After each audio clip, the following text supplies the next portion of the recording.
নমস্কার, আমি সঞ্চিতা। মহামায়ার পরিবারে আপনাদের প্রত্যেককে স্বাগত। যেহেতু আমি বুধবার বেরিয়ে যাচ্ছি, সেই জন্য তার আগে গাছগুলোকে একটুখানি সর্ষের খোল খাবার দিয়ে যাব। তো তার জন্য ওটা ভেজানোই ছিল।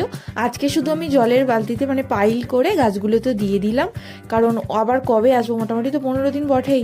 তো ততদিন ঠিকঠাক মতো করে আদৌ জল পাবে কি না জানি না, তো চেষ্টা করলাম একটু খাবারটা দিয়ে যেতে। আর বেচা কাকা মনু দুজনকেই বলে গেছি জল দেওয়ার জন্য, কারণ এছাড়া আর কেউ আমার গাছগুলোতে জল দেওয়ার নেই। আশা করছি ওরা দেবে। আর এটা সৌভাগ্য না দুর্ভাগ্য বলবো জানি না, 11টা চন্দ্রমল্লিকা গাছ এনেছিলাম, তো তার মধ্যে 6টা ফুল ফুটেছে, 6টাই খয়েরি কালার। আর এই পিটুনিয়ার কালারটা আর একটা আছে সেম বলে মনুকে একটা, আর পিটুনিয়া আর একটা খয়েরি কালারের চন্দ্রমল্লিকা দিয়ে এলাম ও ছাদে রেখে। আর মা এদিকে ঝাঁটা, এখানে জেঠিমারা ঝাঁট দিতে অসুবিধা হচ্ছে বলে ঝাঁটার কাঠি বের করছিল। আর আমার প্যাকিং মোটামুটি কমপ্লিট। আজকের ব্লগটা আমি এখানেই কমপ্লিট করলাম।